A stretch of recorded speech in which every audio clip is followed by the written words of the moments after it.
This episode is sponsored by Kerkering Barberio, your trusted partner in tax, audit, and outsourced accounting services.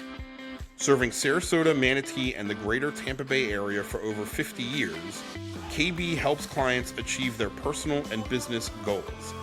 Visit kbgrp.com to learn more. Hello, and welcome to the Business Observer from the Corner Office podcast. I'm Mark Gordon, managing editor of the Business Observer. Today's guest is Erin Duggan, CEO of Visit Sarasota County. Erin, welcome, and thanks for being here. Thanks for inviting me. I appreciate it, Mark. Awesome. It's going to be a good conversation. And so you and I have something in common in terms of we have teenage sons. That's one thing in common. I don't know if nobody wants to hear about that, but we've also worked for our organizations for almost the same amount of time, pretty much like 19 years. And that's a rarity today, right? So we're going to talk about that a little bit. But tell us, you're at Visit Sarasota. Tell us a little bit about what you do there, what your role is, and what Visit Sarasota is all about.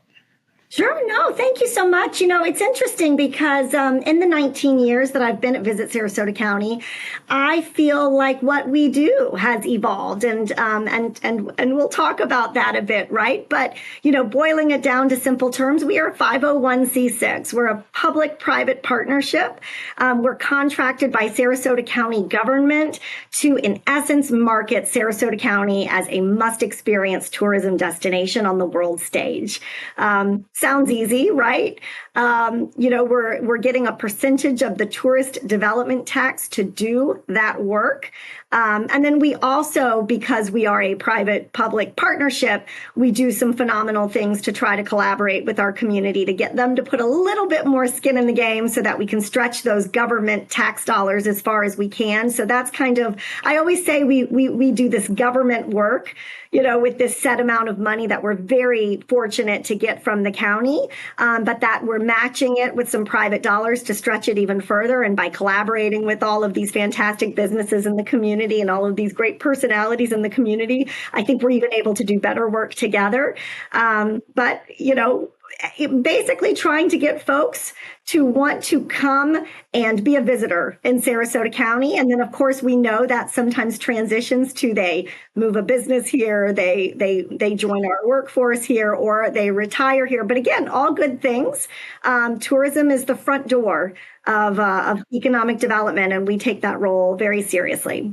Yeah, it's an economic driver, and that's, I should say, a segue a little bit, just sort of full disclosure in journalism terms. I am fortunate enough and honored to be on the board of Visit Sarasota County for a couple of years now, and that's one of the things that attracted me to the board was the economic development aspect of it, that what we're doing is we're helping these businesses thrive so they can hire people, hire more people, and those people who work at those companies can have careers.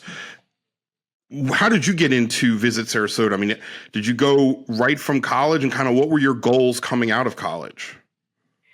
You know, I was talking about this the other day. So, I mean, I grew up in Sarasota County, and I think probably like many kids going through the Sarasota County public school system, I went to Fruitville Elementary, McIntosh Middle, and I'm a graduate of Riverview High School.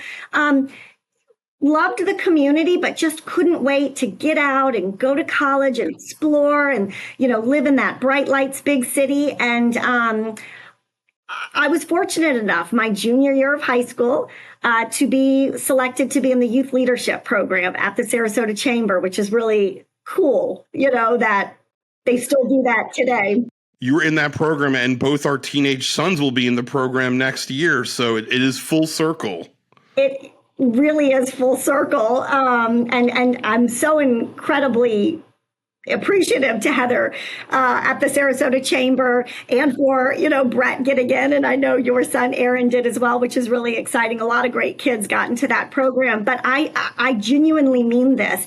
I went to college with a better understanding of what a community is, what economic development looks like, what the healthcare system looks like, what a water tower does, right? And so I'm very appreciative of that program, especially in those really important high school years because I do think that helped me in college with understanding I wanted to get into communications, but I can't necessarily say that I knew what a CVB was or what a DMO is, a destination marketing organization, until many years later when I met my predecessor, Virginia Haley, and really just thought the world of her and thought what she was doing sounded pretty cool. And I was like, you know what, I want to be a part of that. And the rest is history. Yeah, and as a leader, as you grew in your career and you joined, I know you've done a lot of stuff in the community. I know Junior League and some other things that you had leadership roles in. At what point in your career did you kind of make a decision? This is where I want to be, and this is where I want to grow my career. And how did you take the steps to continue growing your career? Well, I graduated college back in the 90s and went to Orlando and lived in Orlando for a few years. Actually worked for the city of Castleberry, had a phenomenal experience there working in their parks and recreation program. But when I would come home, once a month for a weekend, which was an easy 2-hour drive, it made me realize I missed the Sarasota County community. I know that I get paid to say this, but I do genuinely think it is the best place in the world. I love traveling. I love coming home. I feel like if you ask 5 people what they like about Sarasota County, you're going to get 5 completely different answers. I feel like there is always something to do. So I think that that's what brought me back to Sarasota County. I stumbled into a phenomenal job with the United Way, worked with them for a number of years, saw what amazing work they did, obviously at that point in time, funding many, many nonprofits throughout the region. And so really I got a good understanding of what nonprofits did and what needs there were in the community. And from there kind of parlayed into a job at the EDC back when it was led by Kathy Bayless. And, I think fondly about Kathy Bayless, who has since passed, but the good work that she and her team were doing back at the Committee for Economic Development, for the people who remember that, when it was a part of the Sarasota Chamber, and how she and her board broke away and became the Economic Development Corporation. But I think it was at that time I really started to have a deeper understanding of, to your point, what economic development was and what businesses did and what resources businesses needed from government and from the private sector. And through that is how I met Virginia and how I came to find out what the Sarasota Convention and Visitors Bureau did. That's what our name was in those days.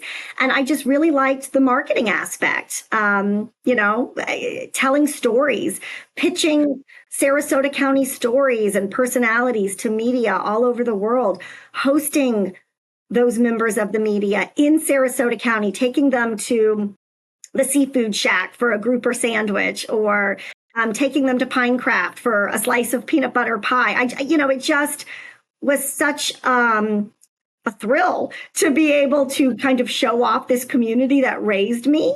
And but then, it's fun, but then to see what incredible impact that work and those stories have then on our economy. It keeps businesses open. It keeps, folks employed, because of that, they're then able to keep a roof over their head and food on their table. So yeah. Well, and we you just gave me an idea. We should have our next podcast at Yoder's with the Pinecraft area. It doesn't have to be Yoder's. There's plenty of good places.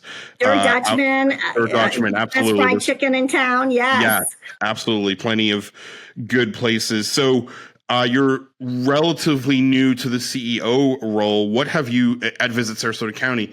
What have you learned about leadership in the, I think, 1.5, 2 years or so that you've been in this role? What have you learned about leadership?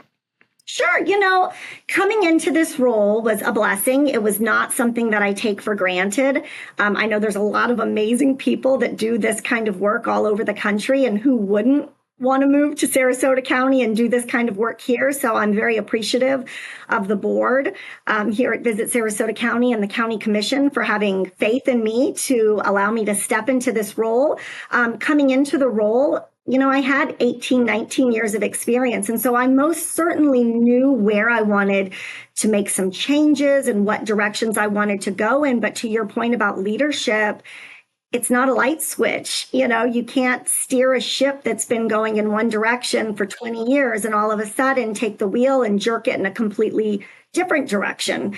I wanted buy-in. I wanted the staff to see the vision that I had, add their thoughts about what the vision is that they had, for us to kind of come up with a shared vision. And that doesn't happen overnight. I mean, in fact, I think in the last few weeks, we are really finally fully staffed. We've added a new position to our team, a position that we've never had before, but a position that I have felt has been badly needed. He's killing it. He's doing such a phenomenal job. But I think we're getting there, and it doesn't negate the work that we've done. The good work that we were doing 20 years ago, 15 years ago, 10 years ago was right for that time. It's just really me and the team that we've got in place now, not only adapting for what's right in 2024, but planning to make sure that we're going to be able to do what's right in 2025 and 2026 and so on. Yeah. And, so as a leader, one thing I've seen you do, and I've seen through Visit Sarasota, because I was there for a little period of time in the board when Virginia was still in that role, is Visit Sarasota super nimble, especially compared to other visiting marketing bureaus and agencies, right? You guys do a lot with little. And you've said this to me before, that you look for people to take ownership of tasks. How do you set up your organization that way? How do you build trust in people and let them kind of do their job without micromanaging them? How do you do that as a leader? I am a big believer in, there's got to be some planning and there's got to be some strategy, but then you've got to hire the right people and step back and let them go.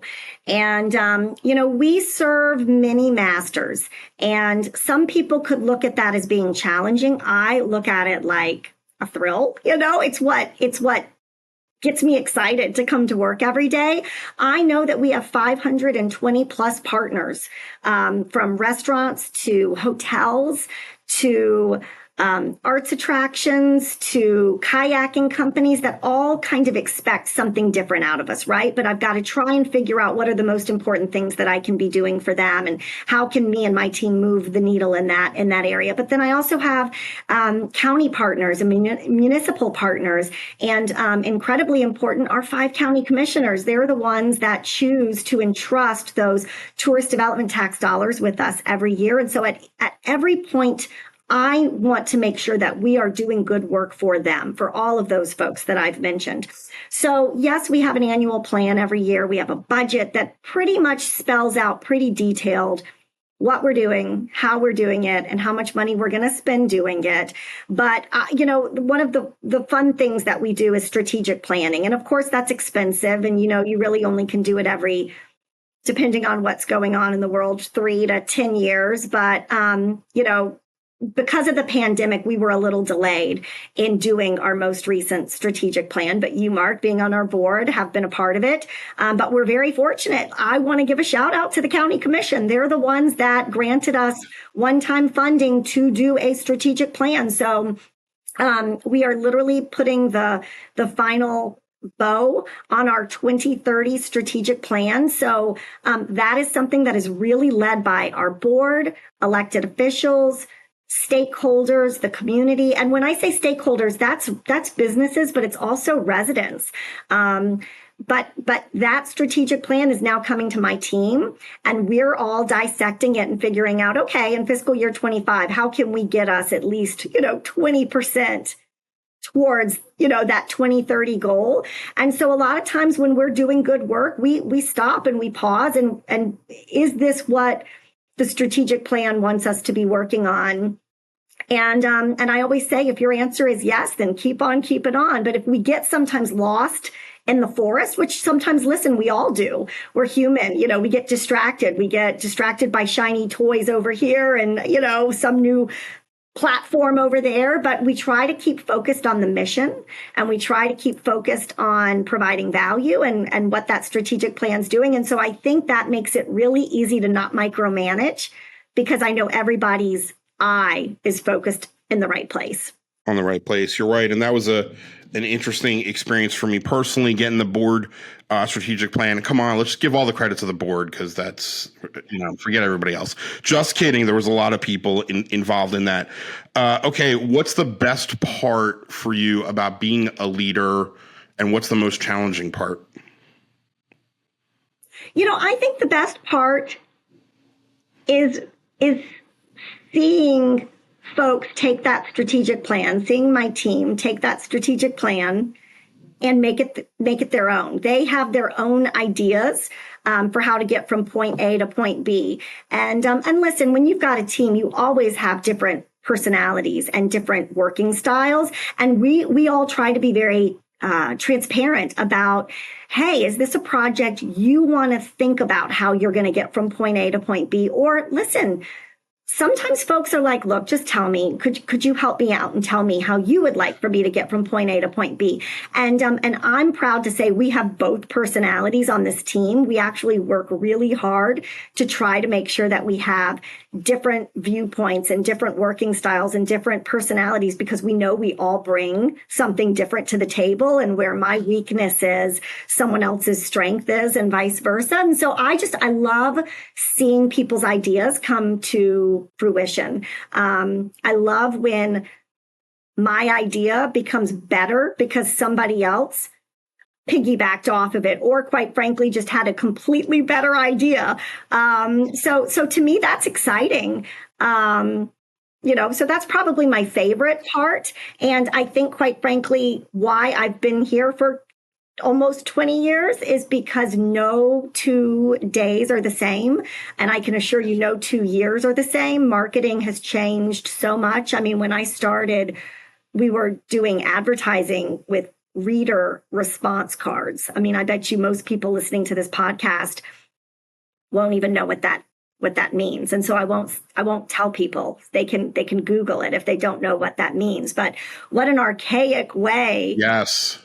To measure ad effectiveness. And while it worked and it served its purpose, that just would not be the most economical way to try to advertise to folks now, because not only would you be waiting for them to send in a postcard and for the company receiving those postcards to then deliver those leads to me, we then had to follow up with the packets or the visitor guide or the collateral that we were then in turn sending. So, as you can imagine, that could be anywhere between a 4 and a 12-week lead time. And I think nowadays we know, depending on what time of the year it is and what market we're going after. But in the summer, for example, a drive market is a big market for us. If someone's wanting information today, there's a very good chance they're wanting information today because they're traveling tomorrow. They're traveling next week.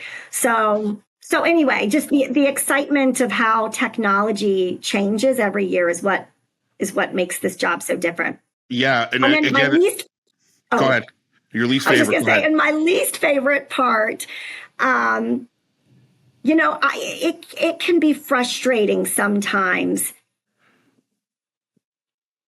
to feel like you're letting people down.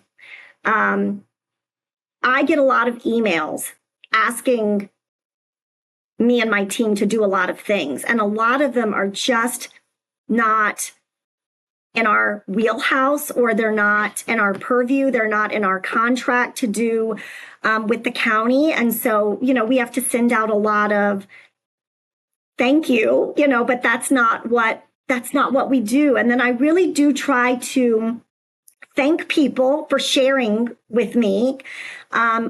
Because listen, sometimes it might be a need that we can kind of try to create some sort of a program for, in the future. Sometimes I can point them in a direction of someone who can help them. But a lot of times we've got a lot of folks that look to us for money. They just want us to give them some cash.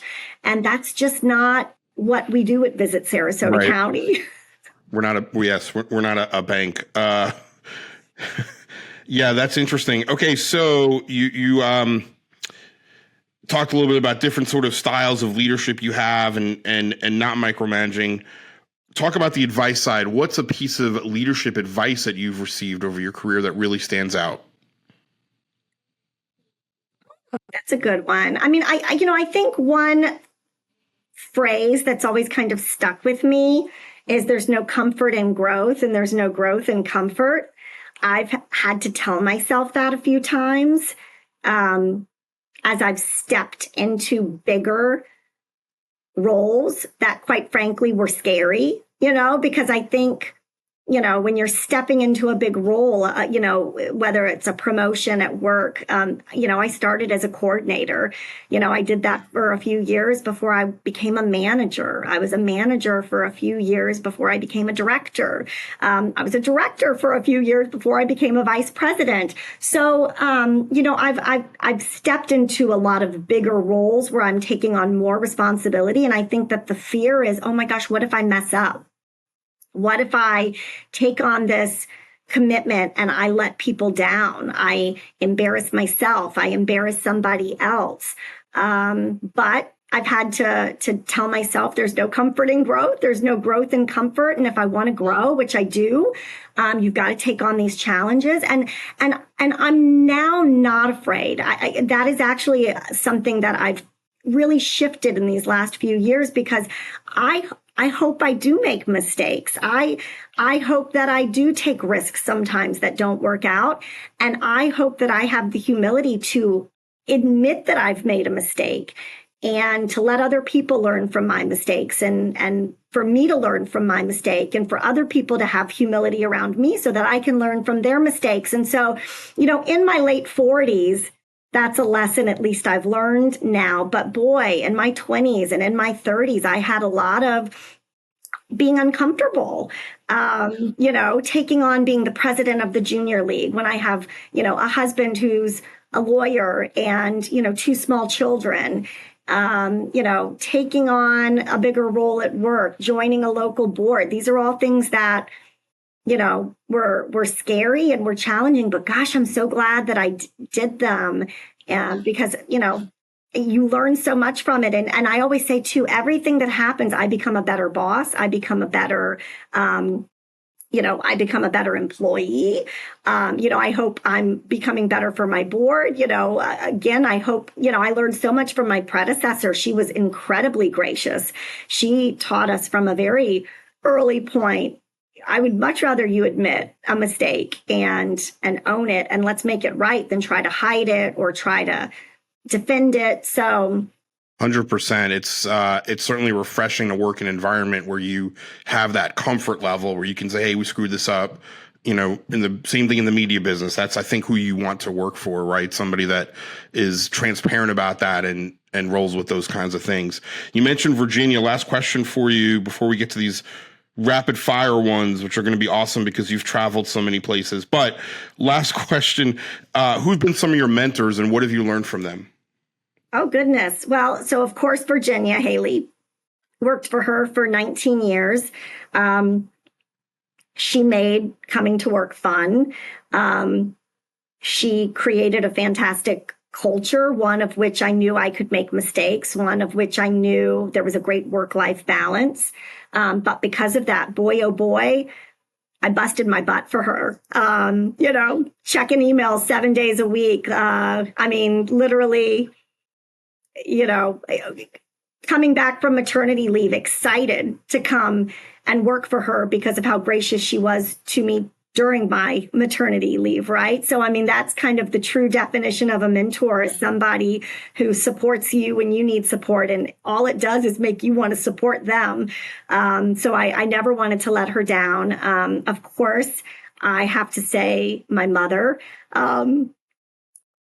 Olivia Thomas. It's a good shout out to Olivia. Another great leader in the Sarasota, has been a great leader in the Sarasota community. I think growing up with a mom who was, a CFO at FCCI on the executive team, traveling, working all day. In fact, I was literally complaining to my teenage boys the other day that I can't believe that they're teenagers and I'm still waking them up.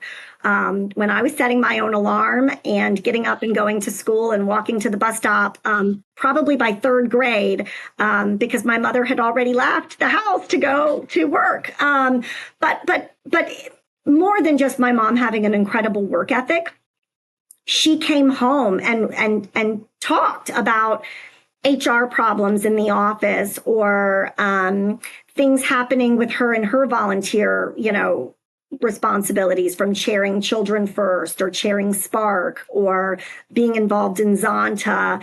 And, as much as I probably didn't want to hear about those things growing up, I now realize how incredibly blessed I am, because as I've had these similar challenges happen to me in my 20s and my 30s and my 40s, I have, experience in how it was handled, whether it was handled well or whether it was handled poorly. But again, not everybody had parents in their home that were, high level. She later went on to run a nonprofit, with a relatively large team. So, my dad was a contracts lawyer. So again, just having all of that kind of in my home. Yeah. Didn't appreciate it at the time, but really appreciate it now. Yeah.